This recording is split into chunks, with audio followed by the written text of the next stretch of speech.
He pointed a weapon at a mother in her own driveway, just because he claimed to be an HOA enforcer. Wearing camo and no badge, Jeremy Schoen thought intimidation was enough to control the neighborhood, but he didn't count on her husband Jack, a quiet mechanic with a military past, and a Winchester waiting in the garage. Just wait until you see how this standoff turned on its head, and why justice came crashing down hard. It was one of those sun-kissed Texas mornings that made you forget the world could be anything but peaceful. The sky stretched wide and cloudless above the quiet suburban street, the kind of neighborhood where dogs barked only at squirrels and neighbors waved while watering their lawns. Everything felt calm, slow, domestic. A bluebird landed on the mailbox just as Brenda Hatch pulled into the driveway, the tires of her silver SUV crunching gently over gravel. The radio was playing something cheerful, but she clicked it off. The silence was nicer. She opened the driver's side door and stepped out with the same rhythm she'd known for years. Unload groceries, check the mail, call out to her youngest to help bring in the milk. Her light sundress fluttered in the warm breeze, and the sun caught the gold flecks in her hair, twisted up into a neat bun that was already starting to unravel after a morning of errands. In one hand, she carried 2 bags of produce. In the other, a 12-pack of juice boxes. Her flip-flops tapped quietly against the concrete as she closed the car door with a soft bump. Then, tires. Loud, sharp, fast, gravel spraying.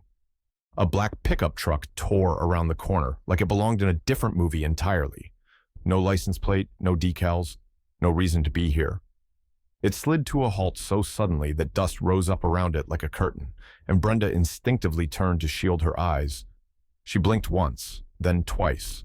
A man stepped out, camouflage cargo pants, boots laced tight like he expected combat.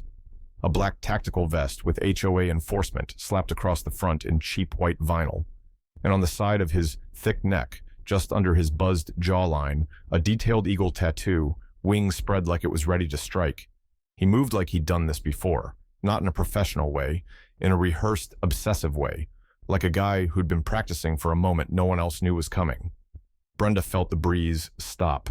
No dogs barked. The world just paused. He didn't say hello, didn't introduce himself, didn't ask if she needed help with the bags. He just pulled something from his waistband and pointed it at her chest. The sunlight caught on metal. Her brain refused to name it, but it was what it was. "Do you live here?" he shouted, voice loud enough to make the air itself flinch. Brenda froze in place. The juice boxes slipped from her hand and thudded onto the driveway. Her lips parted, but no sound came out for a second. Her eyes scanned the neighborhood, empty. Not a soul, not a curtain moving, not a car driving by. She swallowed. This is our house. I don't understand. What's going on?" He advanced one step. The metal didn't waver. "We got a complaint. Unauthorized vehicle. This property's under review. Show me your residency documents, right now." His voice had the sharpness of someone used to getting the last word. Not official, just loud. There was no badge, no real authority, just patches and bravado. Brenda's heart kicked against her ribs. She took a shaky breath. She thought about her kids. One of them was inside, watching cartoons, maybe coloring. She had to keep calm, stay still, think. She moved one hand slowly toward her back pocket. He noticed. "Don't even think about it," he roared, taking another step forward, the barrel now lined with her collarbone. Brenda stopped breathing. Her fingers hovered inches from her phone. She wasn't reaching fast.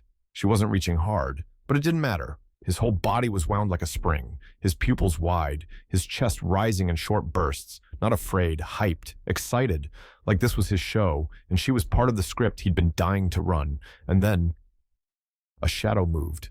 Behind the corner of the garage, another presence entered the scene. He didn't stomp, he didn't shout, but he radiated the kind of silence that only danger brings. Jack Hatch stepped forward, arms heavy at his sides, eyes locked on the man in camo. His face didn't twitch. His stance didn't shake. He was a man who'd seen this kind of fear before, just never on his own front lawn, and definitely never pointed at the woman he kissed goodbye that very morning. He wasn't holding anything yet. He didn't have to, but the way he looked, That was louder than any voice. Jack Hatch wasn't a police officer. He didn't wear a badge, didn't carry credentials, and didn't flash authority. He was a mechanic, 6 days a week under lifted hoods, grease beneath his fingernails, and a wrench in one hand. But years ago, long before the kids, before he and Brenda bought this house, Jack had worn a different uniform. He had trained with the Army. He hadn't seen combat, but he'd seen enough to know what it meant when adrenaline took the wheel. He also knew how to stay calm when it mattered most. That part had never left him. The moment he heard the truck screech outside, Jack felt it in his spine. The kind of sound that doesn't belong on a quiet morning. A sound that cuts straight through conversation, through thoughts. Then he heard the voice. Not Brenda's, not a neighbor's. A man's voice, raised and hard. And then he heard nothing. That silence? That was worse. He moved fast, not panicked, measured, stepped into the garage, past the lawnmower, past the stack of winter tires, reached behind the old filing cabinet where a long metal box sat under a dusty tarp. His hands didn't fumble with the code. Click. Open. Inside, lying on a folded cloth, was his father's Winchester 1887. A family relic, polished, maintained, gifted to him on the day his dad passed down more than just stories, not just a weapon. It was a promise. Protect what matters. Jack lifted it with care, loaded, safety off. Not a threat, yet. As he stepped around the corner of the garage into the open, the light caught his silhouette first, and then the man in camouflage turned. Jack didn't yell, he didn't charge. He simply took one slow, deliberate step forward, the way a father does when he's had enough. The Winchester rested easily against his shoulder, like it belonged there. His gaze was locked on the man holding a weapon toward his wife, and nothing else existed in that moment. "Put the gun down," Jack said. His voice wasn't raised. It didn't need to be. It was grounded, unshakable.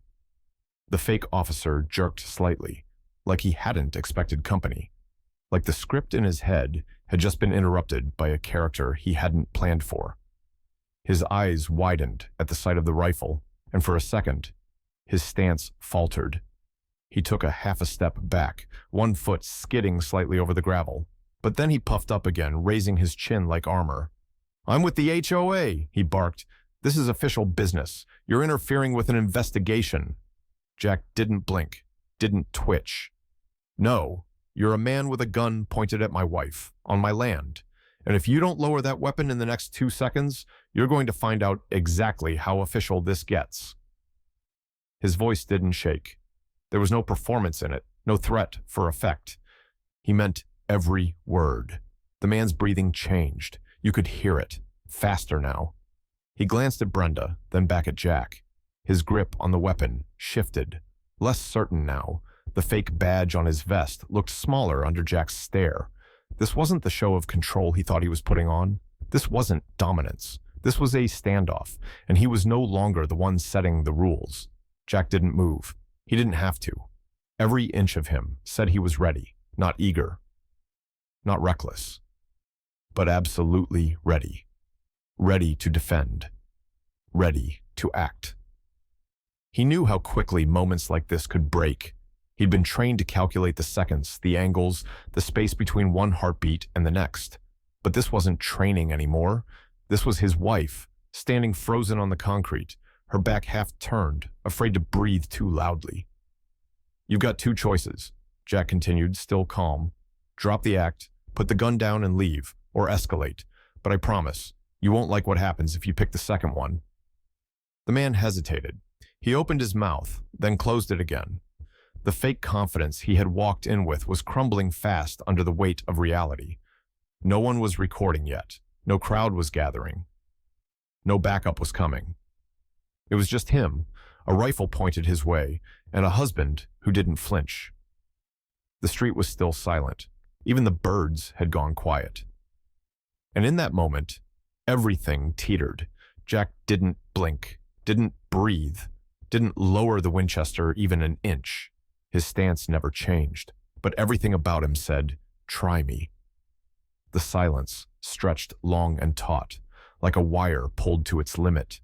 No birds chirped, no doors opened. Even the wind seemed to pause, as if the neighborhood itself was holding its breath. The man in the tactical vest stood frozen in the driveway, blinking rapidly. This wasn't the outcome he had counted on. He had expected fear, compliance, a quick show of dominance before moving on to the next driveway.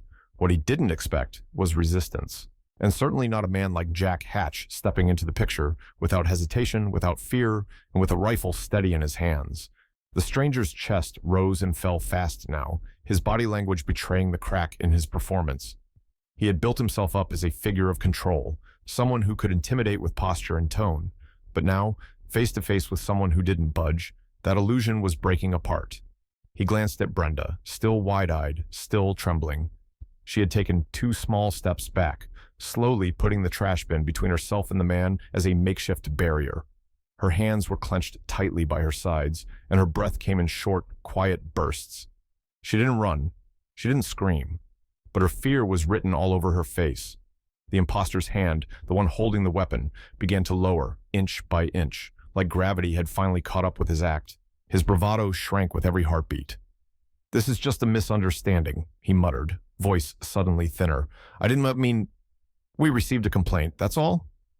Jack didn't move. He didn't ease the barrel off his shoulder. His stare remained locked, jaw tight, eyes sharp and unblinking.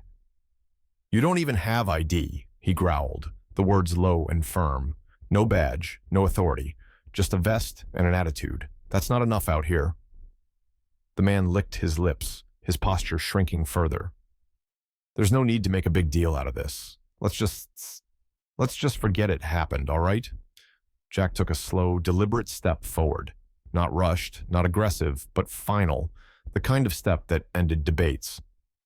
"Get off my property," he said, his voice iron flat. "Now." The man's mouth opened like he might argue, but no sound came out. He blinked again, as if waking from a dream that had veered sharply off course. He gave one last glance at the woman he had just threatened, who now stood with her chin lifted slightly, reclaiming space inch by inch. Then he turned. He didn't apologize, didn't explain.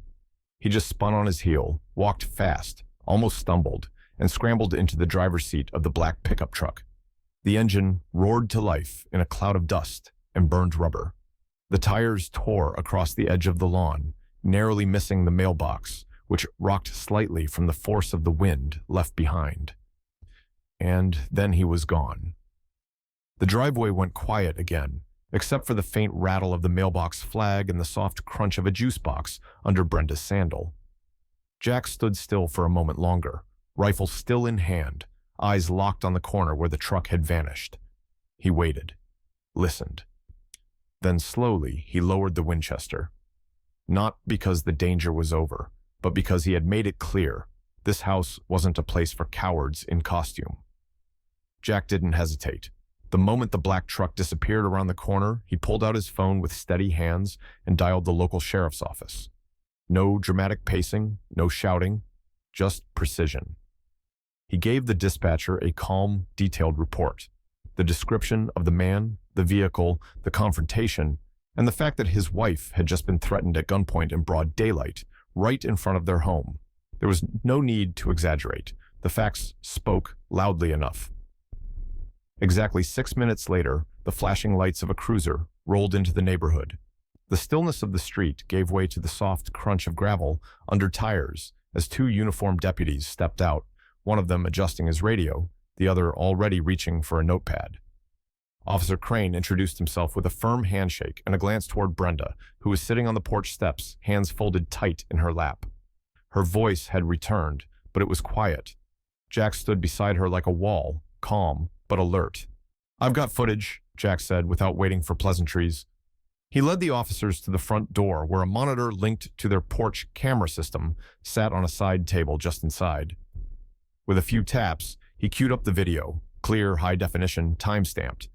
There, in perfect clarity, was the black pickup pulling up. The man stepping out, the weapon, the shouting, the confrontation. The plate was missing, but there was an old registration number still faintly visible on the side panel of the truck bed, likely left behind from a prior owner.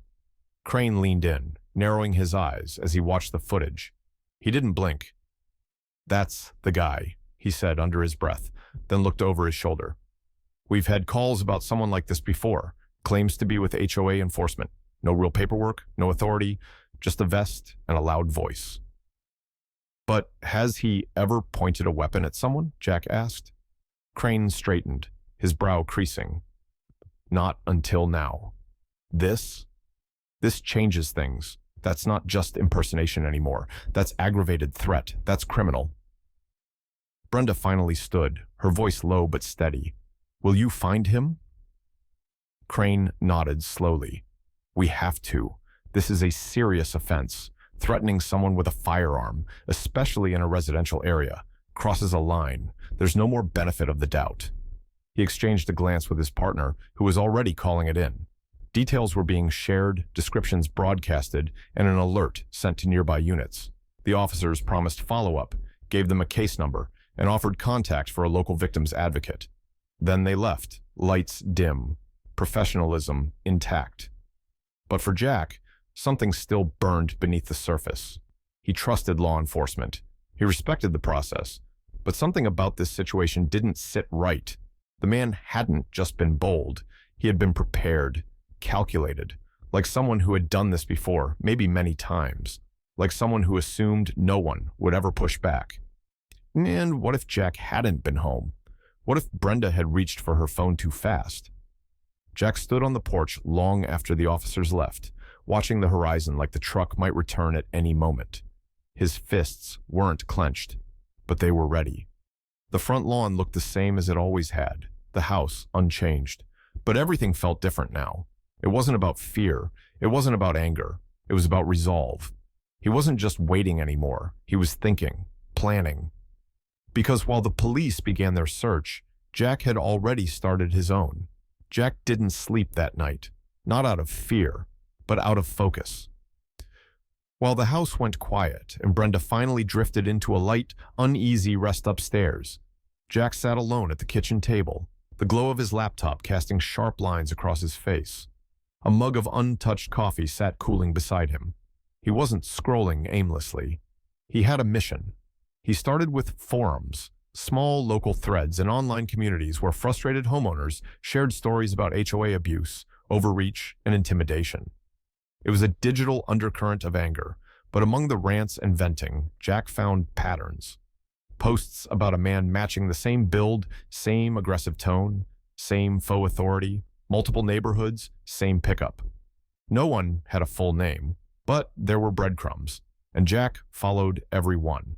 Around 2 a.m., he landed on a niche message board dedicated to security contracting, a place where former guards and freelance enforcers swapped gear, stories, and recommendations.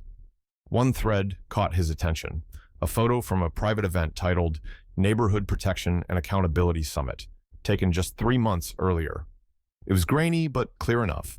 There, among the crowd of self-styled guardians and amateur patrollers, stood the same man who had pointed a weapon at Brenda just hours before. Same face, same stance, wearing the same vest.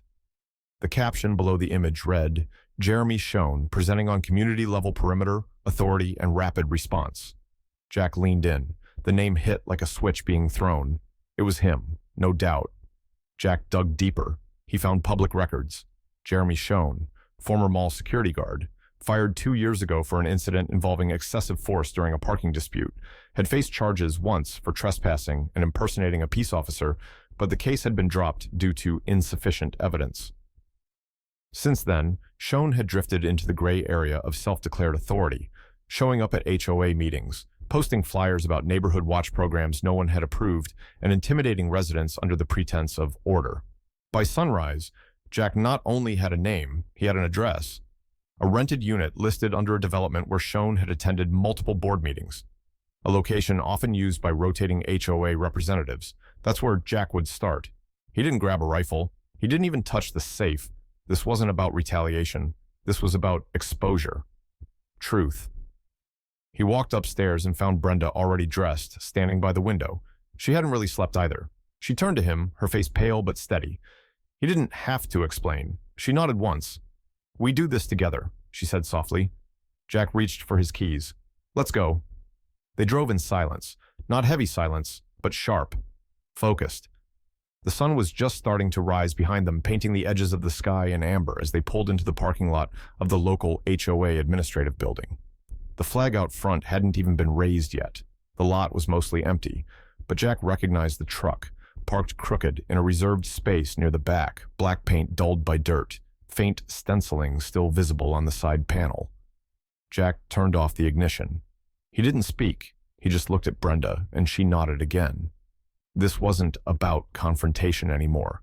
This was about accountability, about walking into the heart of the system that had allowed someone like Jeremy Schoen to operate unchecked, about making sure the next person he cornered wouldn't have to stand alone. They arrived just as the meeting was beginning. The HOA hall was a modest space, fluorescent lighting, rows of plastic chairs, a simple podium at the front. The air buzzed with the low murmur of small talk and casual complaints, overgrown grass, property lines, mailboxes leaning too far. Most people didn't notice Jack and Brenda slip through the side door at first. They took a spot near the back, quiet and watchful. But Jack wasn't here to observe. He was here to be heard. As the meeting officially opened, the room settled. The chair of the HOA, a man in his early 60s with a neatly trimmed beard and a navy blue blazer, welcomed attendees and started going through the agenda. It was the usual routine: budget updates, scheduled maintenance, a brief mention of new parking regulations. Jack waited, hands folded, laptop case resting at his feet. Then, just as the chair cleared his throat to transition to the next point, Jack stood. The motion alone turned a few heads, but when he calmly walked toward the front and stepped up to the podium, laptop in hand, the room went silent. No one had invited him to speak. No one objected either. There was something in his presence, steady, grounded, that made people listen. "I won't take long," Jack said, voice firm but composed, "but what I have to show you matters to everyone in this room." He placed the laptop on the podium, opened the screen, and pressed play. The footage began without warning. No preamble, no edits, just the raw clip from the front porch camera. The black pickup pulling in, the man stepping out, his voice echoing across the driveway, the weapon, the shouting, the moment Jack appeared from around the garage, the standoff. A collective gasp swept through the room. Someone whispered, "Is this real?" The camera angle shifted slightly, and the man's face became unmistakably clear. "That's Jeremy," a voice shouted from the second row. "He's the coordinator. He checks the lots for violations." All eyes turned toward the front of the room. The chairman's face had lost its color. His jaw shifted slightly, but no words came. Jack raised a hand, silencing the growing chatter. "Let me be perfectly clear," he said. "This man came onto my property. He aimed a weapon at my wife. He had no warrant, no badge, no authority. He wasn't enforcing anything. He was threatening a civilian. In our neighborhood. This is the footage. That's the date. That's the time." The room was frozen. The weight of the evidence pressed down like a storm cloud about to break. Finally, the chairman spoke, his voice shaking. We didn't authorize this. If he was acting in any capacity, it wasn't with board approval." But the words landed hollow. Jack turned slightly as Brenda rose from her seat. She walked forward, calm but unwavering, and stood beside him at the front of the room. Her hands trembled slightly at her sides, but her eyes were clear, focused. "He pointed a gun at me," she said, voice steady, "right in front of our home. I was carrying groceries. My children were inside. I am a mother, and I won't stand here while this man is defended or protected because of a title he gave himself." Her words cut through the room like a blade. You could hear the air conditioner hum. No one spoke. No one moved. Even those who had once vouched for Jeremy sat still, eyes averted. Jack looked at them all.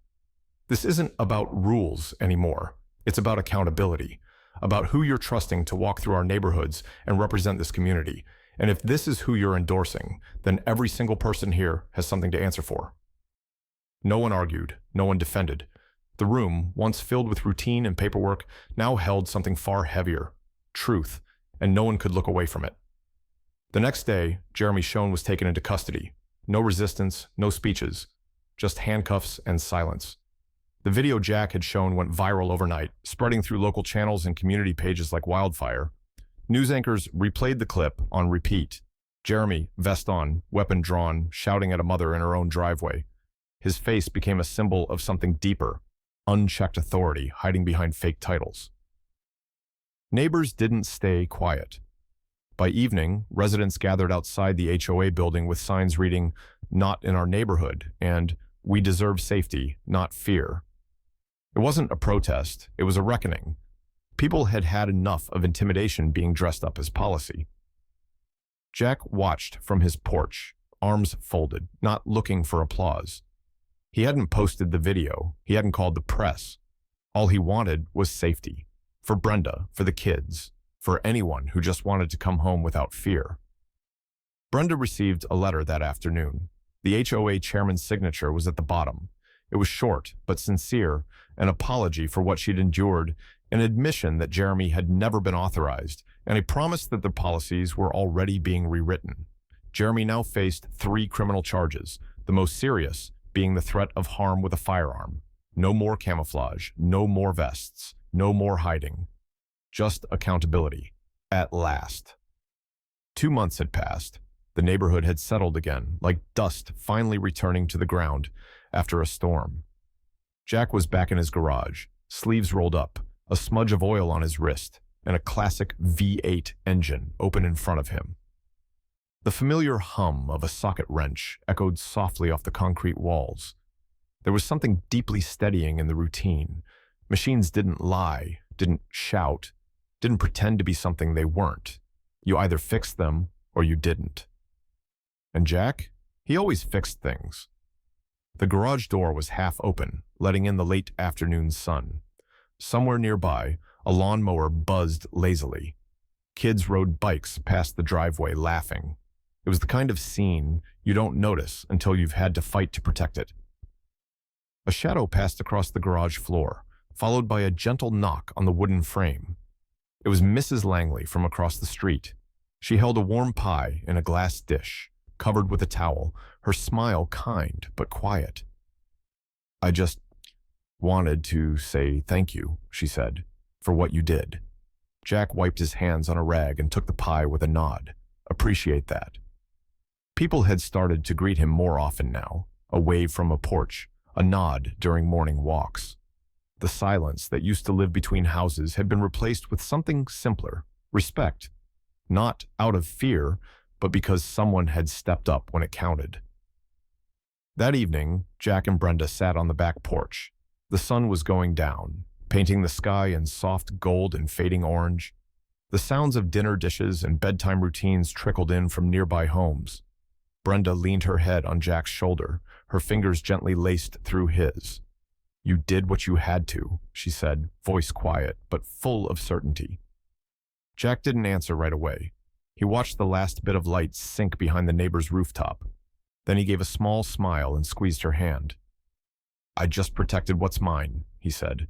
"Nobody points anything at you and walks away like that, not when I'm here."